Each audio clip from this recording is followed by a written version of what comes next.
Hello, and welcome to the Gravel Ride podcast, where we go deep on the sport of gravel cycling through in-depth interviews with product designers, event organizers, and athletes who are pioneering the sport. I'm your host, Craig Dalton, a lifelong cyclist who discovered gravel cycling back in 2016 and made all the mistakes you don't need to make. I approach each episode as a beginner to unlock all the knowledge you need to become a great gravel cyclist. This week on the podcast, I'm going to hand the microphone over to my co-host, Randall Jacobs, who's got Stephen Frothingham, editor-in-chief of Bicycle Retailer and Industry News, on the show to discuss his unique perspective on bicycle industry dynamics, the general bike shop and OEM ecosystem in particular. Steve is an industry veteran who approaches his work with warmth and curiosity that is so appreciated. His reporting continues to serve as an influential resource to everyone who works in the bicycle retail space. I think you'll get a lot out of this episode, learning a little bit more of the ins and outs of the industry as it all trickles down and has an effect on us as riders. Before we jump in, I do need to thank this week's sponsor, Dynamic Cyclist. The team over at Dynamic Cyclist has created a video library of stretching and strengthening techniques specifically designed around cyclists. The founders, cyclists themselves, found a niche in developing this content as it didn't exist before their efforts. They've created hundreds and hundreds of different stretching routines to focus on different parts of the body that affect your performance as a cyclist. It's something for me that has become super important. I've been following the routine since around November last year, really specifically to work on lower back strengthening. But I've found that I'm much more disciplined knowing that I've got these 15 to 20 minute episodes always available to me, both streaming from their website or also available from the app. I encourage you to give it a try. They've got a free 1-week trial, and if it works for you, they're offering Gravel Ride podcast listeners a 15% discount off monthly or annual plans. It's quite affordable. I think it's less than $100 for an entire year's worth of programming. I expect, like me, I'll dip in and out of it with a heavier focus in the winter, but trying to stay on it as I realize that stretching needs to be part of my routine if I'm going to maintain my love and active cycling lifestyle, particularly on the gravel bike where we all tend to get roughed up a bit. Use the code TheGravelRide to get that 15% off. Just put it in the coupon code box at dynamiccyclist.com when you check out. If that sounds like it's up your alley, I hope you give it a try. Again, they've got that free 1-week trial, so why the hell not? With that said, I'm going to hand the microphone off to my co-host, Randall Jacobs, and jump right into this conversation with Stephen Frothingham.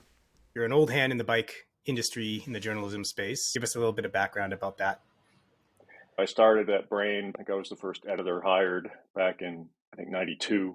And then I left and worked for the Associated Press twice. And then came back into the bike industry to work for Velo News for a few years.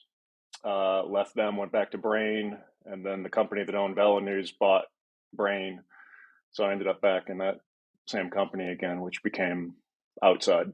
So it kind of feels like, even though I don't work for Velo News again, I feel like I'm back with the same crew. I literally was in the same desk, same office for a little while. So that seems to be the pattern in my career here. Just to clarify for our listeners, Brain is Bicycle Retailer, where you are currently editor-in-chief, correct? Mm-hmm. Tell us a little bit about the nature of that publication. So what role does it serve in the industry? Well, when we started it in 92, the full name is Bicycle Retailer and Industry News. And the "and" was important back then because the other trade magazines, and believe it or not, there were 3 others back then, were all print magazines. We were the 4th. But they had this real focus on kind of this old school dealer thing, like, we're going to profile this retailer this month. We're going to do a story on, how to hire kids for the summer. We're going to do a story about how to display your tires.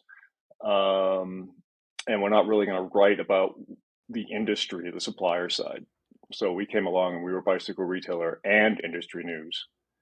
And we used to kind of joke that what we're doing is reporting we're telling the retailers what the suppliers are doing to them this month, um, which is maybe a little bit too cynical, but we reported on what the industry was doing. We reported the news of what the supplier side was doing for the most part, which is what the retailers want to read.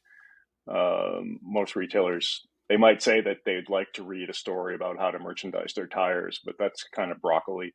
What they really want to have is the steak and potatoes of finding out what one of their suppliers just bought another company, or just went bankrupt, or just switched factories in Taiwan, or something like that. And that's the kind of stuff that the other titles were not doing back in the 90s, which is why this is going to bring out the competitive bike racer jerk in me. But we put the other three out of business in 3 or 4 years, I think. It wasn't very long before Brain was the only industry title in the US. And to some extent, we're still doing the same thing. Obviously, we've had to adapt to social media and the internet, which didn't exist when we started the magazine. But we're still doing the same thing. We focus on news, and we like to profile important retailers once in a while. But for the most part, we still report on what the supplier side is doing, with the knowledge that most of our readers are retailers, independent bicycle dealers. I actually hadn't appreciated that you were on the founding team for Bicycle Retailer. So can you share a little bit more about that, and who else was involved and how that came to be? Well, I didn't have an investment, unfortunately. I think I was 22 years old or something. So I was just the first hired gun there. Mark Sani, who still writes for us, was the founding editor and a partner early on. There was another partner named Bill Tandler, who passed away quite a few years ago now. So Mark and Bill were really the founders, and I think they hired an office lady named Kathy, and then they hired me, and that was kind of the start of the fun. And and then the company went through various different ownerships, some of which happened after I left, when I was outside the bike world for a while. Sometimes I forget. It went through 3 or 4 different ownerships. When I came back, it was owned by Nielsen, of the famous Nielsen ratings, Nielsen, which owned trade shows, including Interbike. And but we were actually operated by the National Bicycle Dealers Association, the nonprofit dealer trade group. So we were owned by Nielsen, which was kind of renamed as Emerald Expositions.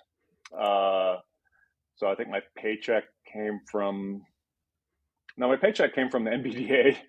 So, we went through quite a few years of being run by a very small nonprofit trade association. And then it changed hands. NBDA had some financial problems, and we were not exactly helping things. So we got handed off to what was then called Pocket Outdoor Media, company that owned Velo News. They owned Velo Press, Triathlete Magazine. At that point, Robin Thurston was a minority investor, I believe, in Pocket Outdoor Media. Mm-hmm. And then, about a year or so after Brain became part of that group, Robin became the CEO and started raising money to buy a whole bunch of titles, which you've probably heard about, including Pink Bike, Cycling Tips, Peloton, some bike events in Colorado, and then eventually the big purchase was raising the money to buy Outside Magazine. And the company, Pocket Outdoor Media, was I think Robin had actually hired a marketing company to come up with a new name for Pocket Outdoor Media, because people thought Pocket Outdoor Media was a billboard company. And the sales reps didn't like that. So they were, doing the marketing thing of bouncing all these ideas off the wall, trying to come up with a new idea and a new name. And then after they bought Outside Magazine, they're like, well, why don't we just, rename the company Outside? So we became Outside, which things have been moving very quickly. It's a big change for me, moving from working for a very tiny little underfunded nonprofit trade association for bicycle shops, NBDA, to working for this multi-$100 billion startup tech, basically a tech company. Big change. And that's why the time, I think back, it seems like, a decade ago, but it's only been like 2.5 years. So Robin Thurston is the current CEO of Outside Group, and he previously founded, is it Map My Run? Map My Ride, Map My Run, my companies, sold to Under Armour. I think that was like $160 million acquisition or something. I remember having this number offhand because it was part of my pitch deck for another company that I was trying to raise money for. It's like, oh, here's a comparison point of this company that was acquired in the space. Yeah, I mean, Map My Ride was kind of ahead of the curve with doing some of the stuff that Strava is doing now. And now at Outside, we have Gaia, which is a mapping app that's primarily used by hikers and skiers. And then Trailforks, which was developed by Pink Bike as a mapping app, mostly for mountain bikers. It's quite well regarded. I've seen in some of the forums, people are very keen on that particular application and the quality of the routes. Both of them are really good. They do have their niches. I use Gaia for backcountry skiing, and it works really well. And it's we could go way down a rabbit hole, but why I choose to use Gaia when I'm skiing, and why I use Trailforks when I'm mountain biking, and why I use I don't know what else when I'm road biking. I don't know, but each has its own advantages in different spaces. So Robin made his fortune, I think, fair to say, in that company to Under Armour, and then he worked for Under Armour for a while. I think he was the chief technology officer at Under Armour. Left and did some other stuff, and then eventually came back to this group. So you started when you were 22, essentially first hire for Bicycle Retailer, this fledgling industry magazine with a particular point of view that resonated with dealers. What drew you to this particular space? You studied journalism in college? Were you an avid cyclist? Yeah, all that. Yeah. I was a cyclist from day one. I started in BMX when I was a little turd. I'm totally of that age now, or I'm 55 now, and I go to the shows and I see these retro BMX bikes that some of the companies are doing, and my eyes just light up. It's like, oh, there's that Red Line Pro Line that I wanted when I was 14 that I couldn't buy. Now I can buy it. I've resisted so far, but yeah, I started in BMX. I did mountain bike races back in the 80s and road racing, and then I got a journalism degree, and I did work completely outside the bike world for about 10 years for the Associated Press, covering presidential politics in New Hampshire. The presidential primary is a big deal, so that was really fun. I think I covered 3 or 4 primaries in New Hampshire, plus the usual AP stuff of plane crashes and lost hikers and maple syrup and lost mooses and stuff like that. Standard Northeast fare. Yeah, typical New Hampshire stuff. And remind me where you grew up.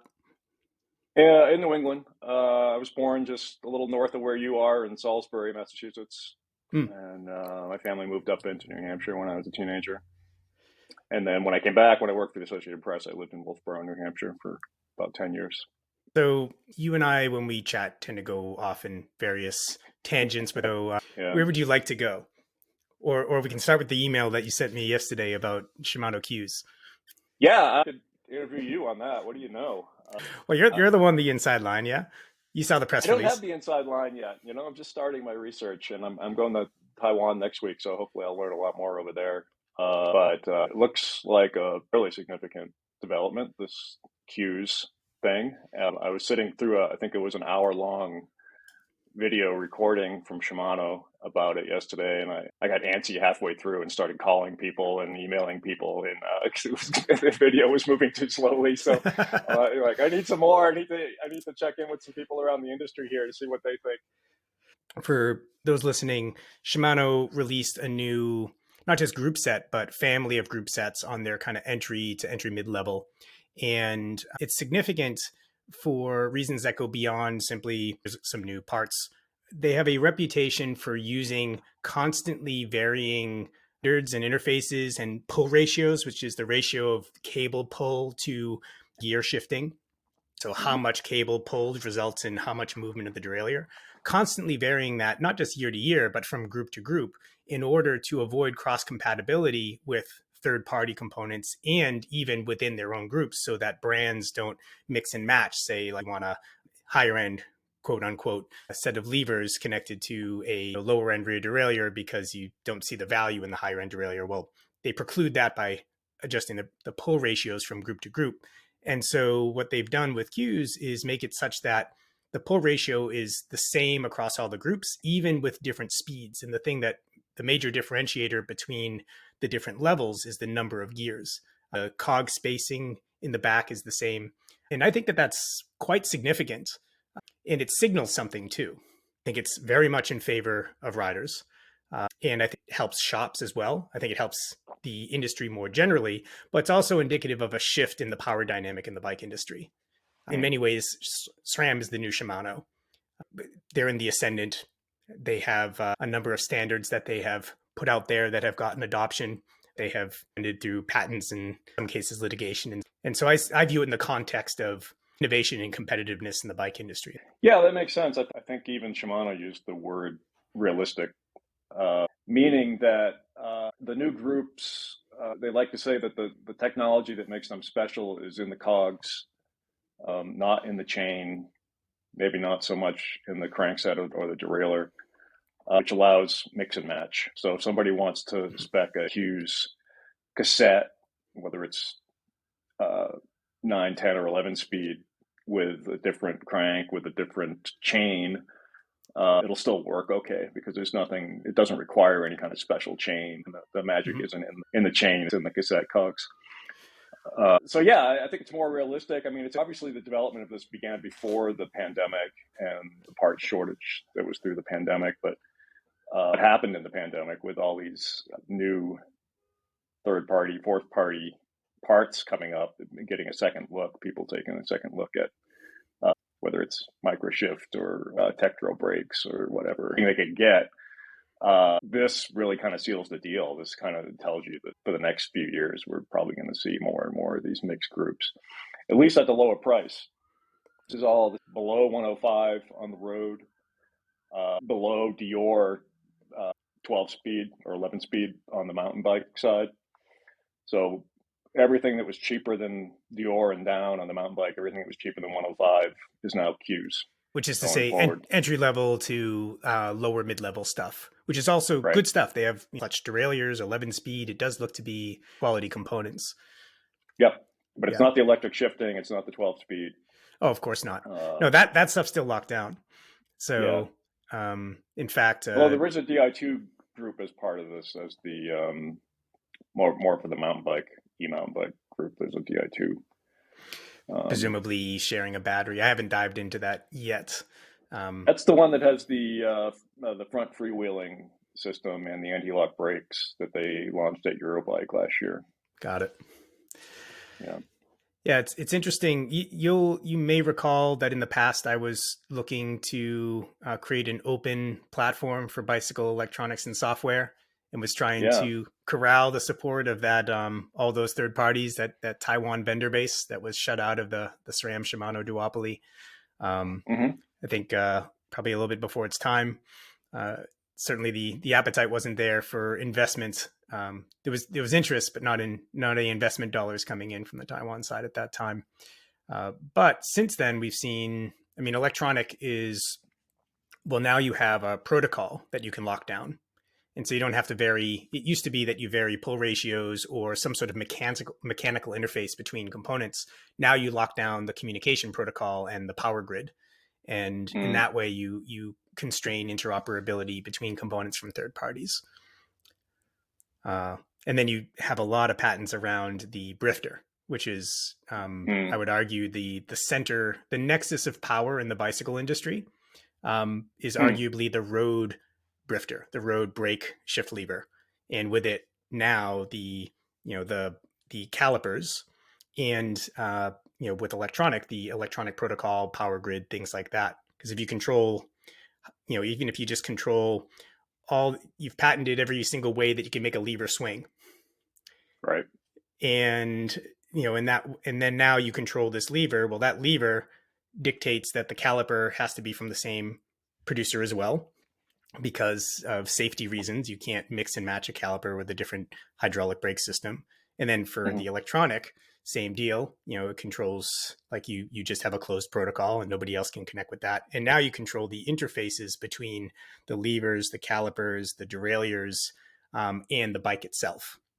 And now you can dictate, we want this particular brake interface. And so we see, flat mount and so on. We see the new universal derailleur hanger that SRAM introduced, which I haven't gone deep on the patent yet, but I wonder, do you know if that precludes other companies from attaching a derailleur in the same way if they forego that universal hanger? No, I think SRAM's being pretty open with giving licenses to it, but I don't know about other third party. I mean, and at what point are we going to have another, SRAM Shimano lawsuit, like from back in the 80s or 90s, whenever that was, that challenged the bundling, Yeah. So at what point do these electronic protocols become open source because of an antitrust lawsuit? I think it's unlikely because I don't know who would challenge them at this point. It's unless you got something planned. We're a tiny little blip on the grander bike industry, and like SRAM in 1991. Yeah, well, so is it true? Or answer this however you like. I wasn't around for at the time that was happening, and so I have secondhand information from people who were there or were adjacent to it, and then I have what I've read. But my understanding is, so SRAM was originally grip shift. Grip shift had a different way, twisting the grip on a flat bar lever to shift a rear derailleur. And right. Shimano would try to preclude compatibility by, again, changing the pull ratios so that SRAM's grip shift wouldn't work with their derailleurs, but then also by having these bundling deals where they go to a bike company, an OEM, original equipment manufacturer. So in this case, like Thesis my company is an OEM, Specialized is an OEM, Trek is an OEM, and would say, okay, you can buy these components individually, but if you buy the complete group set, i.e. you don't buy SRAM's thing, then you get a 20% discount, I think it is what it was. Could be. But, sounds about right. And there was an antitrust suit that SRAM filed against Shimano. And SRAM won. And as I understand it, that essentially funded SRAM's early rise. That's the reason why we have SRAM in many ways. That's all. I mean, I think there's some other money behind SRAM, but that's always been sort of the urban myth. I don't know that SRAM used that money to go out and buy all the things that they bought: RockShox, True Native, Zip, whatever, and Sachs, which nobody really remembers now, but that was a pretty significant purchase. Sachs, not Richard Sachs, the frame builder from Connecticut, but Sachs of Germany, which made all the internal hubs and also made derailleurs and stuff, and also chains too, right? And Cedes chains, which became Sachs chains, which became SRAM chains, which are still made in Portugal, I believe. I think so. Yeah. They acquired that factory. Having chain factory is no small thing. And anyway, that's always been the rumor. Yeah, is that they used that cash settlement or judgment from Shimano to fund those. I don't know how true that is. Like I said, I know that there is some other money behind SRAM, and there still is. And some of those companies that they bought were pretty distressed at the time. RockShox had an IPO that they were living at the top of the world there for a couple of years as a public company. The mountain bike boom. Yeah, and then that kind of crashed, and that's about when SRAM got into the suspension fork business. Yeah. So they've been pretty savvy about the acquisitions they made, most of which were back in the 90s. Although, what have they bought recently? They bought Hammerhead. Hammerhead. That's an interesting one. Yeah. Yeah. And the power meter company. I don't know, the Power Tap with the bed, and then Quark was power meters. and Power Tap, which they bought from Saris. Oh, that's right. What was left of it? Shockwiz. Shockwiz. Yeah. And what was the other one? I was just going to say they bought something else. Oh, Time Pedals. So that really gives them, a lot of different components and IP that they can then interconnect through the Axis protocol, which is a closed, I believe, Zigbee based protocol. And so, getting back to, open versus closed standards and ecosystems and things like that. It seems to be the trend in the industry as always to have walled gardens. Yeah. Yeah. And that's been fun. It was fun to see when Hammerhead had some DI2 integration that Shimano shut them down. Yep. On after SRAM bottom, which was some pretty good industry gossip right there. But yeah, I mean, it's been really fun speculating about what's going to happen, with SRAM owning, the power meter company, owning a pedal company, owning a, Power Tap, which used to make power meter pedals, and then owning a head unit GPS company on top of that. And then, like you said, the whole integration with Axis, and it's pretty fun. Yeah, it's the full stack. And it's fun seeing them battling, setting up this battle not only with Shimano but with Fox Factory also. I'm waiting for it seems very natural that a next step for them would be to buy, say, a company that makes home trainers, or even a company that does training software that they might not want to go direct head to head with Zwift, because Zwift has such a dominant position in that space and they don't want to alienate them or get shut off of that platform. But it seems like a natural next step to get into this burgeoning home cycling space, which granted has tapered off a little bit since, post pandemic, but I think is still, there's a whole range of cyclists who primarily ride at home and are doing competitions in virtual worlds. And I don't think that that's going to change as the technology gets better. Yeah, that would make sense. I'm sure there's been all sorts of conversations, and there's been a couple brands that have come and gone that maybe SRAM has kind of bit its lip and said, no, we're not going to bid on that one, or we're not going to overpay for that one. I don't know, but you can look at the number of indoor brands that have had financial problems in the last year and a half, and even once before that just disappeared. You haven't seen a Kurt Kinetic trainer on the market in a couple of years, I don't think. Yeah. So what else do you see happening in the bike industry? So obviously parts shortages were the big story during the pandemic. Now we have parts being, liquidated through various channels, and presumably that's going to accelerate post Taipei show coming up in Taiwan in the end of March. Yeah, I think so. I think there's still some shortages I hear on the road bike component side. I guess you'd know more about that than I would. Saying group sets or and the bikes that those group sets hang on. I think if you talk to dealers, it's they have all the $900 mountain bikes they can eat, or even I think the $1,500 and $1,900 bikes. But the mid to high price mountain bikes are a little bit harder to get, and I think also the mid to high price road bikes are hard to get, and there's kind of a shortage of there's kind of a dearth of really affordable road bikes. I think there's not a lot of groups there. I mean, SRAM's got Apex, and then Shimano hasn't had a real good road group below 105 for years. So it'll be interesting to see how Q's affects that. Their transition to 12 speed too, and they had a factory catch on fire just before the pandemic, right?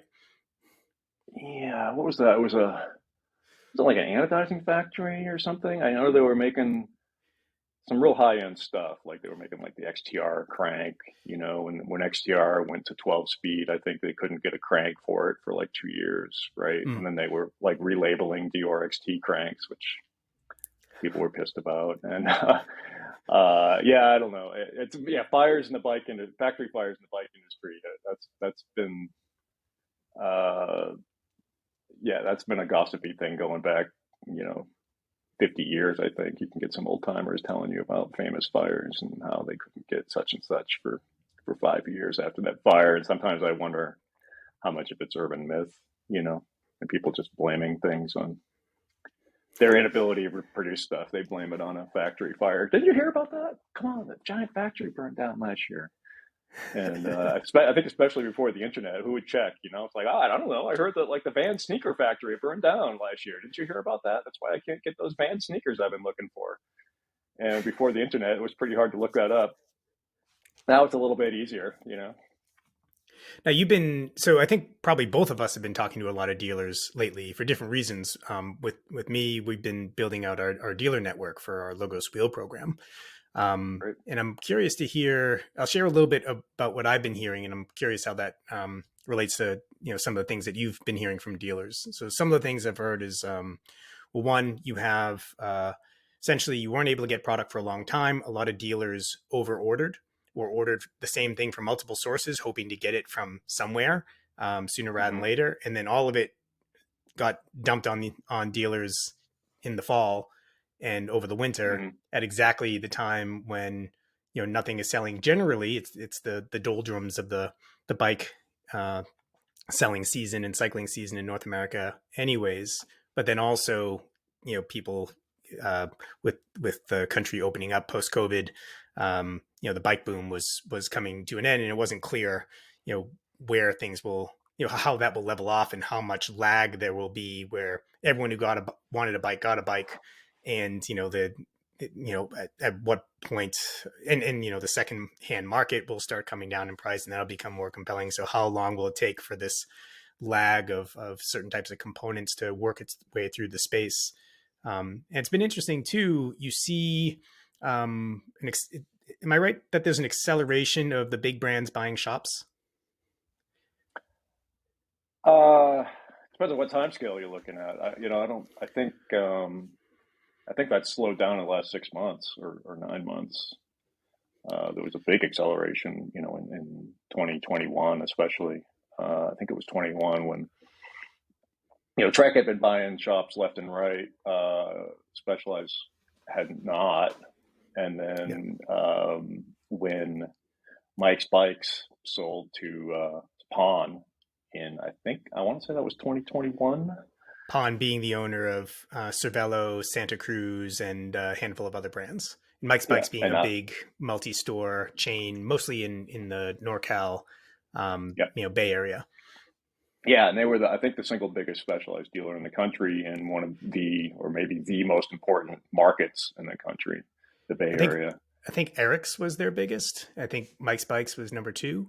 But certainly the Bay Area is huge, and a lot of you see a lot of S-Works, you know, $15,000 bikes rolling around the Bay Area. Yeah, there's a lot more of the high end stuff than Eric's sells, I'm sure. Yeah, and it did kind of seem like Specialized had all their eggs in that basket. They didn't have a lot of other dealers. It's just Mike's just ruled the roost. Anyway, so yeah, Specialized really woke up. That was the wake up call for Mike Senyard. Was oh my God, we're losing our distribution, and it came on. They lost some other big retail distributions like Abel's in Hill Abel down in Austin, Texas, which was a huge Specialized dealer that Trek walked in and bought. All of a sudden, Specialized lost its biggest dealer in Austin, Texas, which is another one of the handful of very biggest markets in the country. And growing rapidly with a lot of deep pocketed folks as well who tend to buy their high end stuff. Yeah. So all of a sudden, Specialized said we've got to get into buying shops, and they were running around buying a lot of shops. I think they did not have the system set up that Trek did for processing these shops once they had acquired them. So it was a little bit more chaotic, whereas I think Trek had built up to it slowly, and they had, from what the stories I've heard of, Trek has these SWAT teams that come in when they buy a shop. There's just boom, 20 people come down from Waterloo and fill up the hotel rooms in whatever town that they just bought the dealership in, and just handle that transition. They usually shut down for a week or so, pop up some new signs, change over the website, make some people some offers, and they're kick out all the other brands, and they're up and running again in a couple of weeks, and they've got it down to a science now. And I don't think Specialized ever quite got to that. It was more like, yeah, okay, we bought you. Keep running. We'll talk to you in a few months when we need something from you. That was some of the impression I got anyway. I think Specialized also was overpaying for some of the shops from some of the stories I heard. But I think it all slowed down a lot last year. I think with the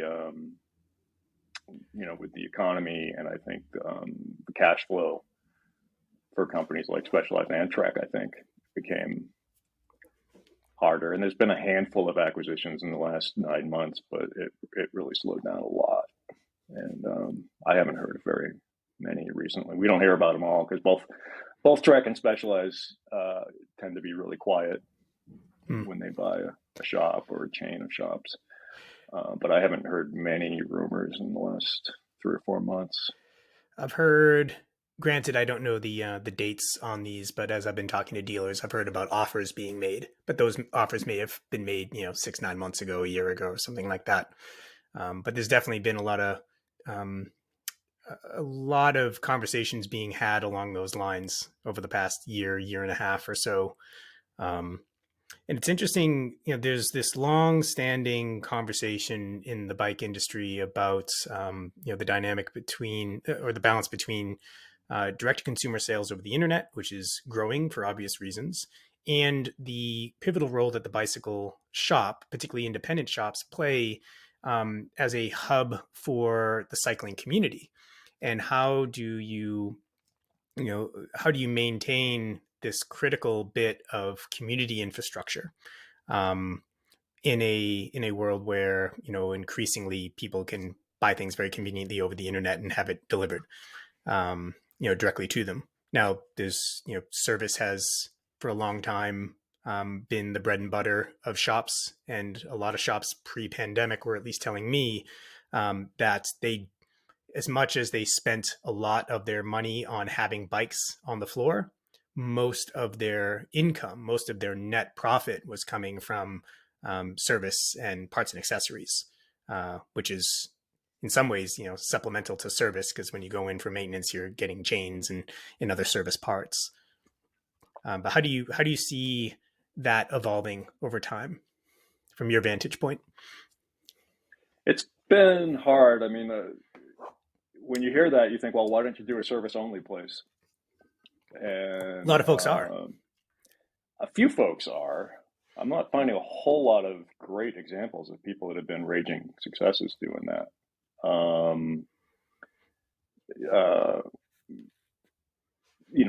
The whole mobile service thing has been flat at best for the last 2 or 3 years.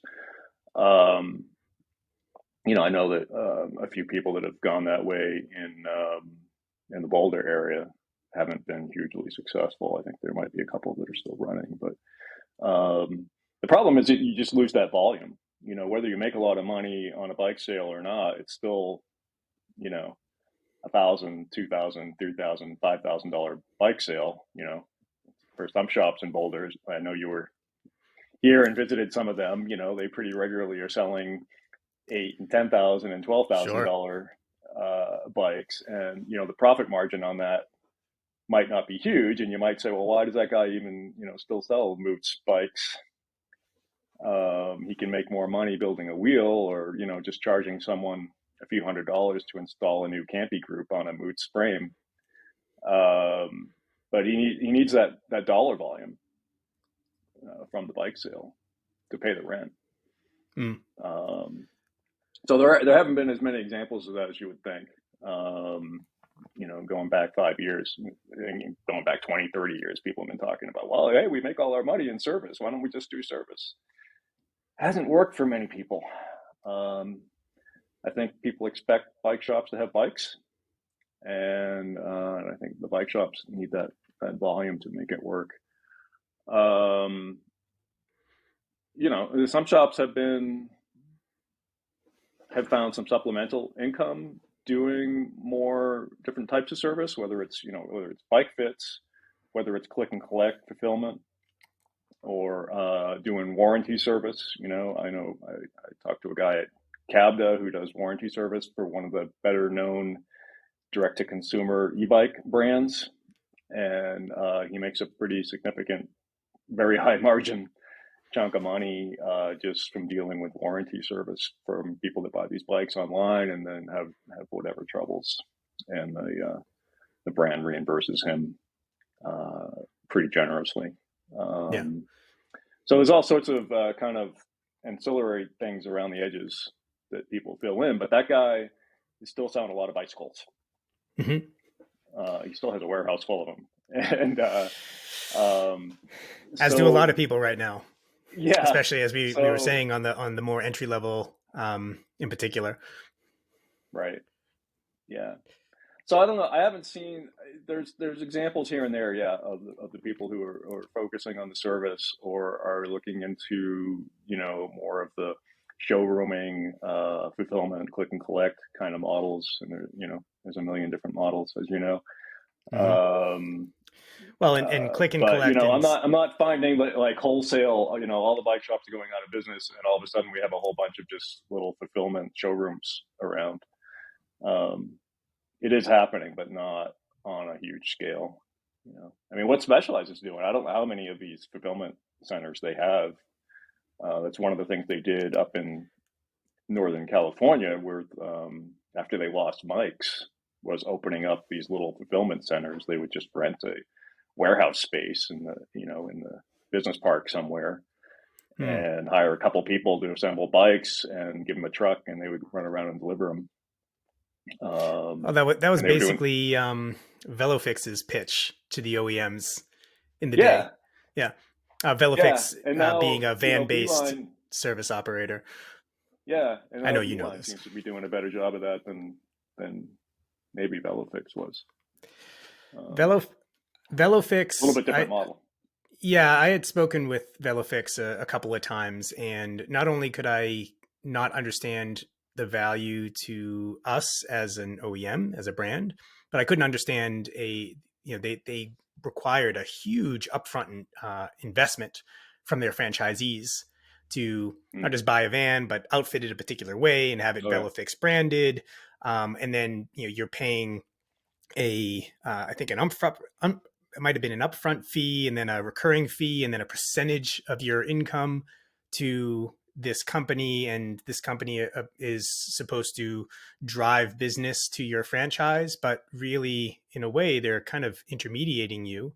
And at the end of the day, I'm curious, what do you think about this? I had always spoken to the van-based folks that I knew and said, at the end of the day, your brand is yourself and the quality of service and your engagement with your local community.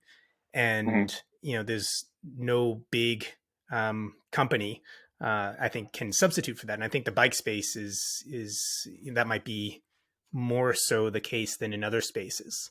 Like you have this particular mechanic, because the difference between a good mechanic, a skilled mechanic, a mechanic who cares and does a good job and is engaged in their community, the difference between that and somebody who doesn't have the skills, somebody who, it could be the difference between a safe bike and an unsafe bike, amongst other things. Yeah. Well, so another topic that you and I have touched on in the past is the supply chain and risks to the supply chain. I've seen a couple of articles, I believe in your publication, talking about the increasing concerns about exposure to growing hostilities between the US and China over Taiwan. And I'm curious, what have you been seeing with regards to any sort of changes being made on the upstream for a lot of companies both OEMs who are sourcing in Asia, but then also say Taiwanese companies and so on who are producing. What changes are you seeing? Is that accelerating at all with the increasingly hostile rhetoric?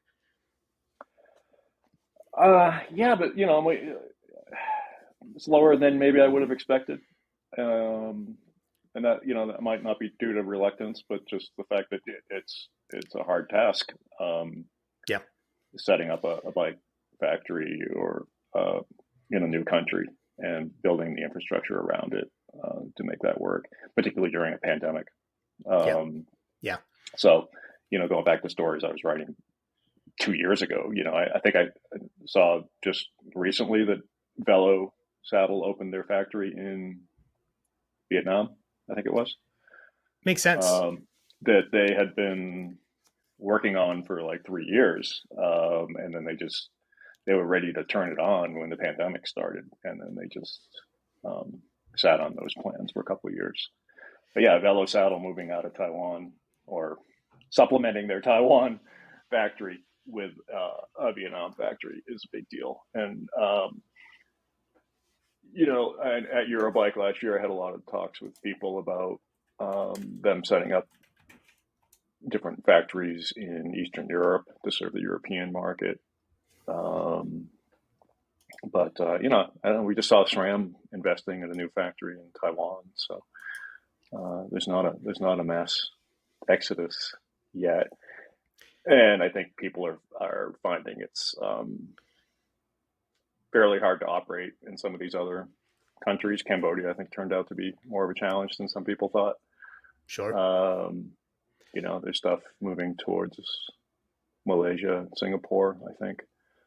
And Vietnam has been up and down. They had more COVID problems than some areas, I think. So yeah, it's a very slow movement, I think. Trek hasn't broken ground on a giant new factory in Waterloo, as far as I know, or in Mexico or in Bulgaria. Well, that's a whole. I mean, it's a related conversation and a whole other can of worms that we could crack open. So one, we have looked at various times over the years at what it would take, both for us to do more production domestically, but then also for more production to be done domestically in a general sense. And I'll give an example. Recently, I was looking at developing and sourcing a metal frame, either steel or titanium. We'll stick with steel; it's an easier example. Mm-hmm. So called a few different outfits, and one, there isn't really anyone who's mass producing steel frames in the U.S. When I say mass producing, like doing thousands of units at a go, with the exception of maybe Kent. Detroit bikes. Mm-hmm. They're serving as a contract manufacturer. Mm-hmm.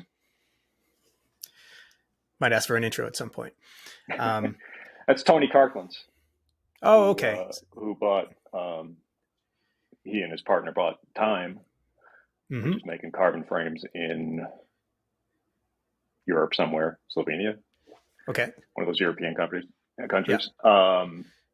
And then that company, it's called Cardinal Bicycle Works, I think, also bought Detroit. They claim to be the biggest steel frame maker in the U.S. and they're making stuff under their own name, and they're doing a couple other contract things. They made some Schwinn Varsities a couple years ago. I mean, I think that was only a few hundred units or 1,000 or so, but they actually they brought back the Varsity made in Detroit. Well, one of the things that's great to hear, and I'm going to follow up on that.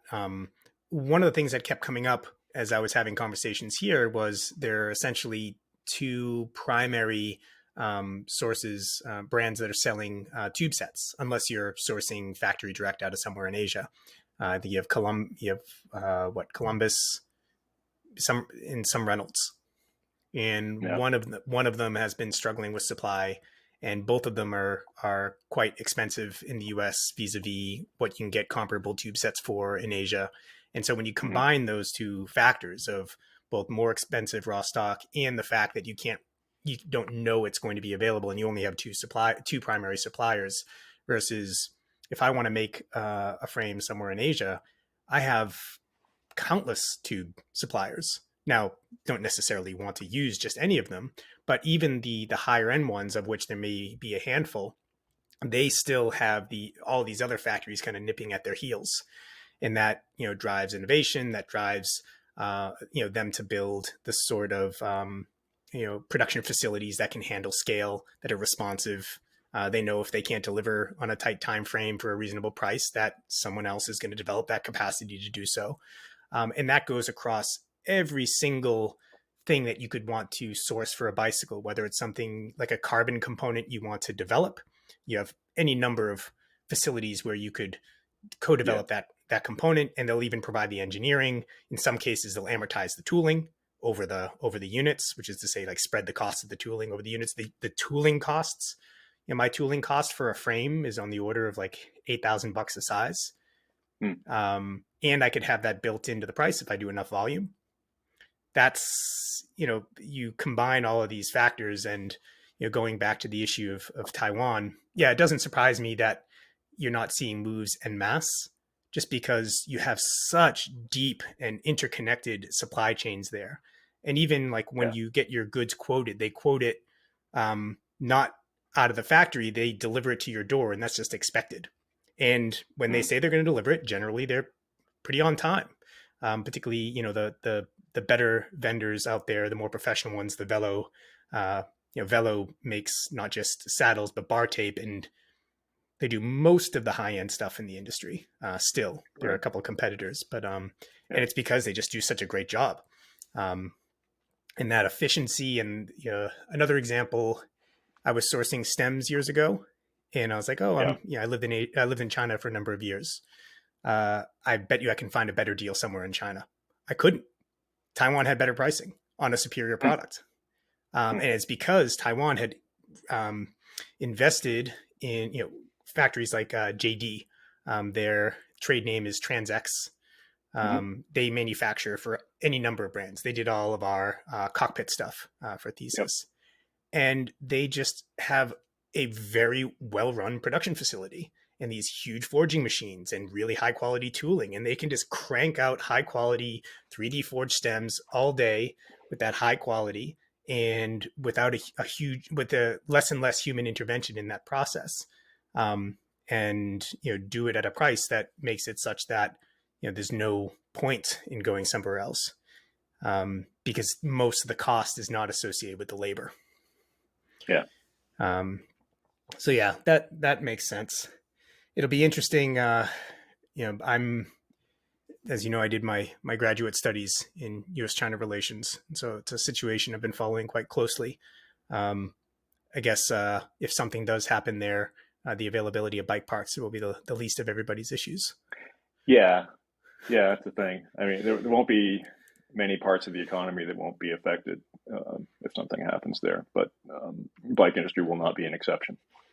Except for maybe on the service part, right? You can still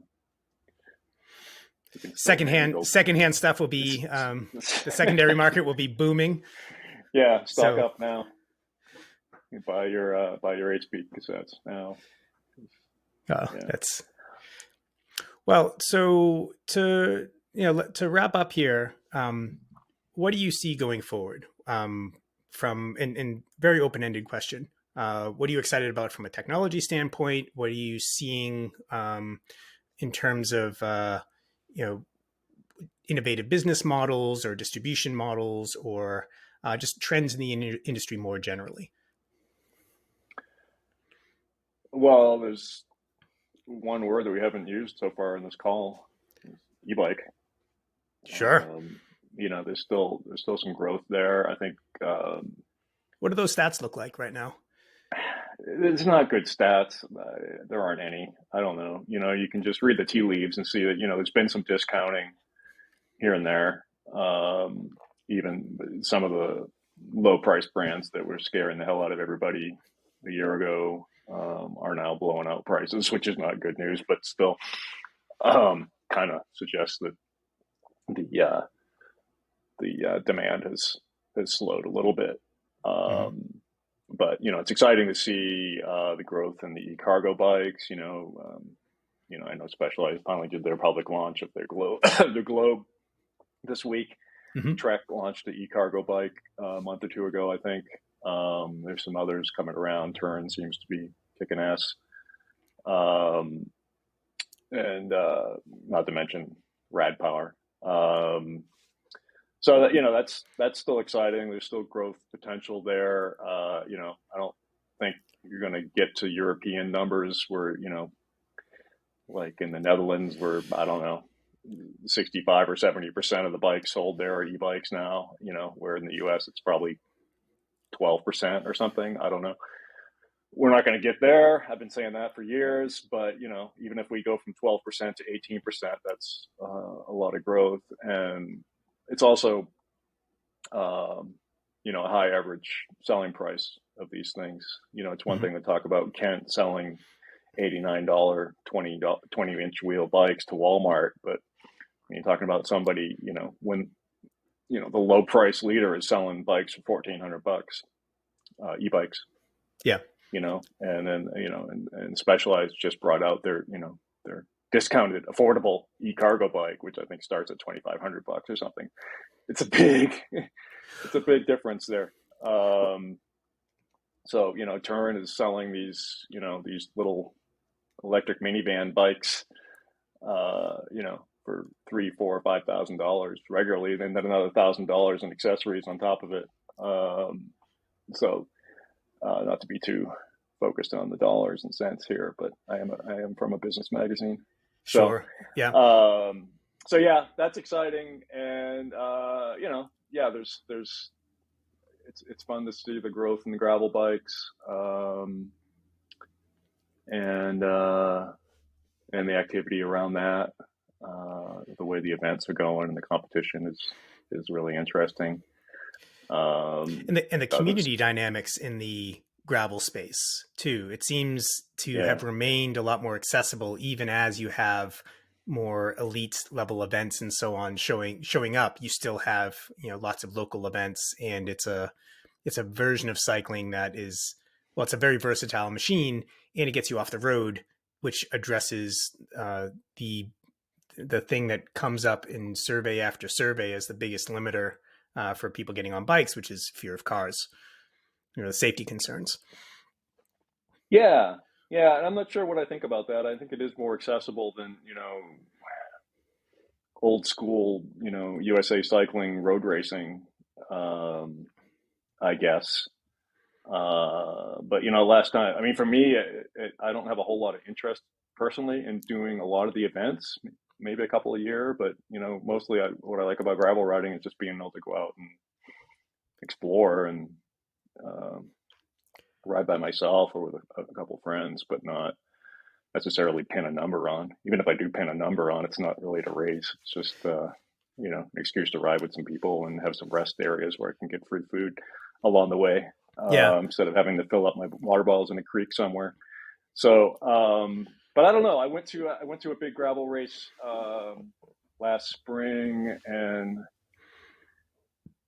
it didn't look very accessible to me. I saw a lot of people pulling up in Sprinter vans with a couple, $8,000 bikes on the back bumper and, the carbon wheels. And, there was a nice dinner out, and it was during COVID. So everybody was eating outside, and they had the streets blocked off. We're all sitting out on the tables on the street. And it was kind of fun. It reminded me of, Norba racing from back in the day. But then, yeah, I'm looking around and I'm seeing a lot of pretty well-heeled, middle-class white people with nice cars and carbon bikes with carbon wheels and a whole lot of money invested. And I'm like, I don't know about the accessibility of this. Well, and yes, that absolutely exists, and that's a perfectly fine thing.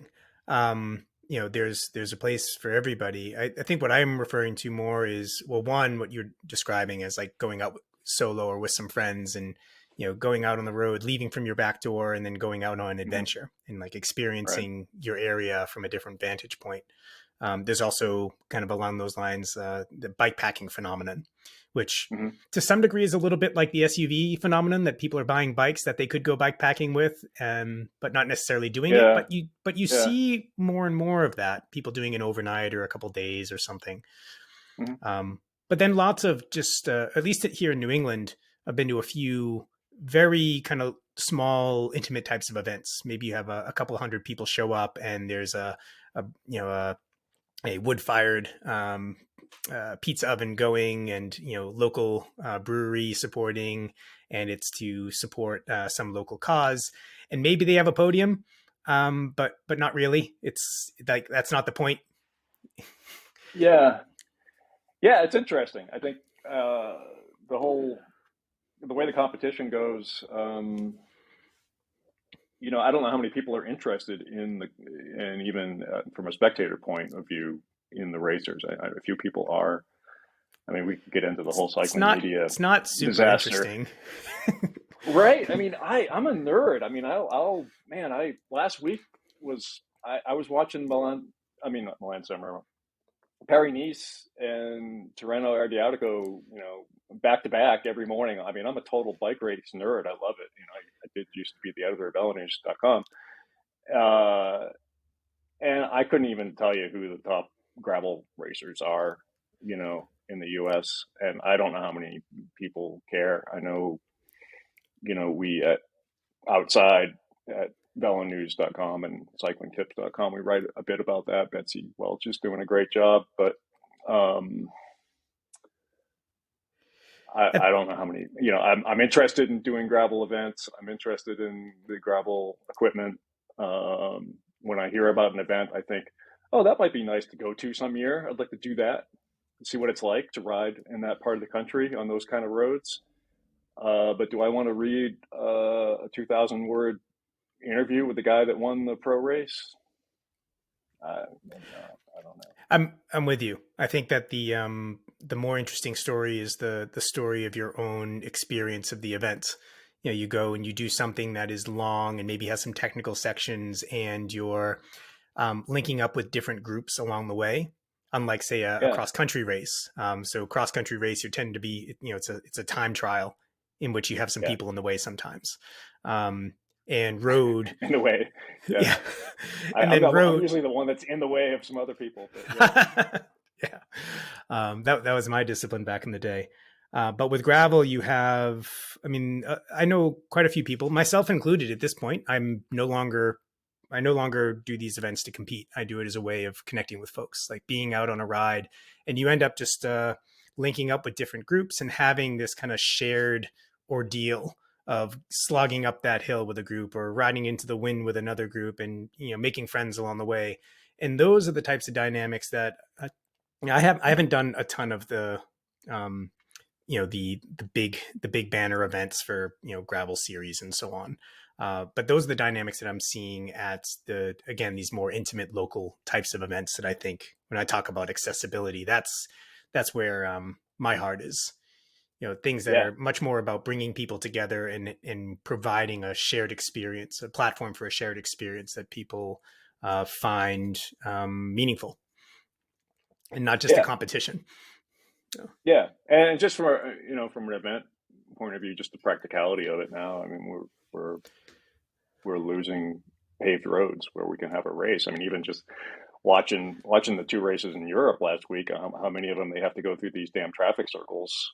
I mean, the last 10 kilometers are scary now because there's a traffic circle every 5 blocks, yeah. and all these, the road furniture is just getting worse and worse. And that's been happening in the U.S. for years. There's been all sorts of road races that have had to be canceled just because of all the development in the traffic, and the road designs make it impossible to hold a road race there anymore. Yeah. Famous Morgul Bismarck circuit outside of Boulder is just unrideable now, because of all the traffic circles and things. Yeah. Well, Boulder's a very particular place. You've been there for how many years now?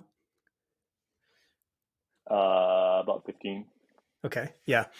I haven't been going there quite that long, but I did do the whole kind of dirtbag privateer pro thing at one point. Yeah. So got to ride in a bunch of different places, and obviously for my work, I'm traveling a fair amount, and the number of strong riders you have where you are is pretty outstanding. It's kind of hard to go out on a ride and not cross paths with some past or current national champion or Olympian. Yeah. And you also have unique in the US is some of the best bike infrastructure anywhere. And that actually, to maybe we close up the conversation with, you had talked about how, we could say modal share, the share of trips taken by bike, or the number of bikes being sold, not just for recreation, but for utility. E-bikes primarily fall into a utility space, with the exception of, some performance mountain bikes and so on. But you're saying how Europe has seen far more adoption. What do you see as the differences between the European and U.S. markets, and the things that would have to happen here to see greater adoption of bicycles as a modality for not just enthusiast riders, but recreation and more importantly as a replacement for a number of automobile trips, which is where these cargo bikes come in. Right. Yeah, it's all about the facilities. It's all about building out the infrastructure to make that viable. It's funny. I heard somebody else recently talk about Boulder and what great infrastructure we have. Relatively speaking. Yeah, it must mean the rest of the country is really pretty bad, because there's a lot of improvements that could still be made in Boulder. It's still pretty awful, I think. And I haven't traveled as much the last few years because of COVID, but before that, I did a lot. And I think places like I think of Vancouver primarily. They've done some amazing things there with their infrastructure, and they've been just pretty ruthless about coming in and saying, yeah, we're going to redo this entire intersection that used to be some horrendous cloverleaf, and we're just going to slow it down, and we're going to build bike paths through the middle of it to make it easier to get through here on a bike. And yes, it's going to slow down cars. Unfortunately, it's harder to do that in the U.S. It's harder to build infrastructure. There's a lot of NIMBYs, there's a lot of regulations, there's a lot of cost factors that slow a lot of that stuff down a lot. So, the good news is there's a lot of potential to improve. I look at Boulder and, it has great infrastructure. It also has a ton of car traffic. There's a ton of people in single occupant cars sitting in traffic all day. There's people backed up around the block waiting to go through the coffee drive-through in their car, their single occupancy car that they're sitting there and idling in. Yeah. Pumping out. And that's Boulder, Yeah. Burning subsidized gas. Yeah. Right. Yeah. So yeah, like I said, the good news is there's a lot of room for improvement, even in Boulder, and much less some other places. Yeah. So, but every time there's a little bit of improvement, that's another 100 e-cargo bikes sold, maybe. It's too bad it's not 100,000 more sold, but it's 100 more sold, and so it's good to see. Yeah, I think there's this, you get slightly better infrastructure, and that gets a few more people on the road, which in turn gets a slightly bigger constituency to push for better infrastructure, and gets drivers slightly more accustomed to, sharing the roads with cyclists. But early on, the numbers I've seen are generally around 5% is where there's something of a phase shift in terms of those dynamics, and you start to, it starts to get a little bit easier to get further adoption. Some kind of tipping point. 5% of what? Modal share. So of all trips taken, 5% by bike. And I believe in places like the Netherlands, just had Anna Maria Rook on the pod not too long ago. She might know this. She's from there. But I recall reading like on the order of 30, 40, 50% modal share, maybe more. I'll have to look that up at some point. And that's a fundamentally different dynamic. It's highly normalized. It's abnormal to take a car for no good reason. And the infrastructure is there to support it, in part because there are enough people to agitate for the infrastructure. And then you get into congestion charges and downtowns and things like this that might help to nudge some of this, convenient for the driver, but detrimental to everyone else's behavior of single occupancy vehicles going for short distances to do everything that you could otherwise do with an e-cargo bike or even just on foot, frankly. Right. But yeah, it's a hard push, and it's just these little marginal improvements. I mean, I'm in Longmont right now. If if they could figure out how to make an east-west bike route in this city so that I could get from here to where I want to go on the east side of town without having to go through umpteen really horrible, unsafe intersections, and it would increase. That would be 10 more e-cargo bikes sold in Longmont this year. But it takes that one project, and there's just a million of those projects all around the country, everywhere you look, including in progressive places like Boulder and Longmont. Places like Boulder and Longmont were built in the car era. And so you have European cities which were built when, having a horse was a big deal. So things tend to be closer together, and also the zoning tended to be more commingled with businesses and shops and residential versus the way we do it here. You have a bunch of residential and then a bunch of big box stores, and then maybe you have a downtown that's being threatened by the big box stores, or that's really high end and boutique-y. Yeah. Well, Boston was famously laid out before the automobile, so there's some potential there. Let the cows out of the pasture, follow where they go, and lay out the roads that way. Right. Yeah. Just I used to live in Santa Fe, and it was we were lobbying to get some bike infrastructure built there, and the mayor said something about when they laid out this city of Santa Fe in 1612, they weren't thinking of bicycles. I'm like, well, they weren't thinking of SUVs either in 1612. They were thinking of burros.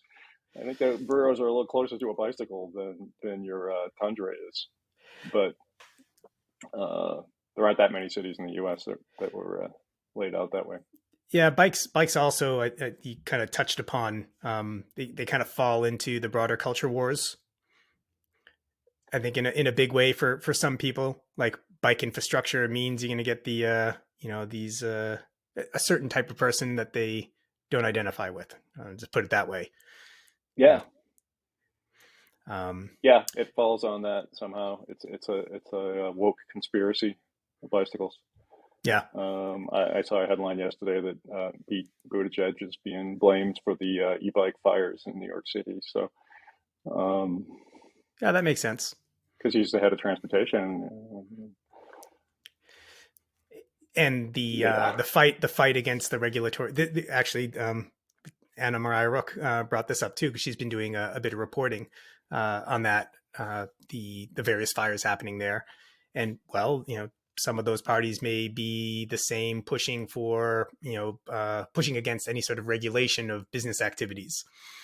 And that is very much a regulatory issue. Having consumer protections as an example in that particular case of these dangerous batteries. Yep. Yeah, well, it's fun. Lots of issues. I got into the whole New York thing with some people a few weeks ago, and it's very deep. You can go down a really, really deep rabbit hole there. Well, it's one of the challenges is you get rid of these low cost e-bikes, and all of a sudden the livelihoods of a huge swath of the population, generally immigrant population, are out of work. Mm-hmm. Right. And who are they serving? Well, it's all these delivery companies that are sending food and whatever impulse buy to wealthier people nearby, and so you don't have to walk out of your house to go get your knickknack. I guess, yeah. I don't know. What I know about New York, it's from watching Seinfeld, but it appears to me that these people live in tiny apartments with no kitchens, and so they rely on getting Chinese takeout 5 nights a week. Which apparently requires low-cost e-bikes. Yeah. So, cracking down on non-UL listed batteries means, Jerry and Kramer can't get their Chinese food every night. So I don't know. the Or there's implications are soup, everywhere. or there's soup, which you have to show up in person for, and maybe they don't give you. Yeah, I guess so. Yeah, you can't get the soup delivery. That's tough. Yeah. Well, Steve, it's always a pleasure to catch up with you. I look forward to doing it again in a few months, as we tend to do every so often. Yeah. And, come out to Boulder again. There's lots more riding to do. Sounds good. Thanks, Steve. All right. That's going to do it for this week's edition of the Gravel Ride podcast. I hope you enjoyed that conversation between Randall and Steven. I know I learned a lot, and always good to hear Steven's voice. Big thanks to our friends at Dynamic Cyclist for supporting the show this week. Remember, they've got a 1-week free trial of their stretching and strengthening routines over at dynamiccyclist.com. And if you're interested in continuing on with their program, they're offering Gravel Ride podcast listeners 15% off using the code TheGravelRide. If you're able to support the show, please visit buymeacoffee.com/thegravelride, or take a minute to give us a rating or review. Those 5-star ratings go a long way in helping other gravel cyclists discover our content. You can always catch up with myself and Randall at the Ridership. That's www.theridership.com. That's a free global cycling community we created a couple years ago to connect gravel and adventure cyclists from all over the world. Until next time, here's to finding some dirt under your wheels.